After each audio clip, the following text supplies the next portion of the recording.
কি মনে হয় একটা মেয়ে বিয়ে করে আসে আপনার বাড়িতে শুধু ঝগড়া করবে বলে?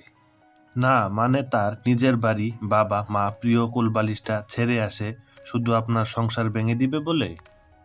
সেই মেয়েটা অ্যাডজাস্ট করতে পারে। সেই মেয়েটা হিংসুটে?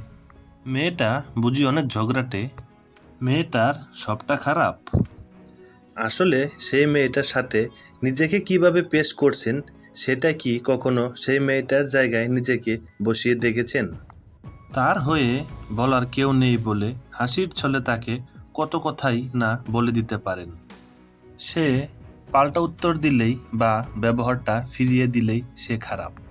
আসলে কোনো মেয়েই অন্যের বাড়িতে কাজ করবে বলে বা বাচ্চা সামলাবে বলে যায় না। সে নিজের পরিবার ছেড়ে আসে এইখানেও একটা পরিবার পাবে বলে সেই আশায়।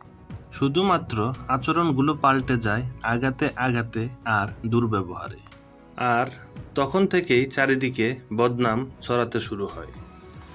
শ্বশুরবাড়ির লোকজন বলে বড়দের সম্মান করতে জানে না, মা বাবা আদব কায়দা শিক্ষা দেয়নি, আরও হাজারটা গালমন্দ দিতে থাকে। এই প্রথা বা সিস্টেম আমাদের বর্তমান সমাজে বেশ প্রচলিত। তাই অন্যের মেয়ের দোষ না ধরে তাকে সুযোগ দিন, শিখিয়ে নিন।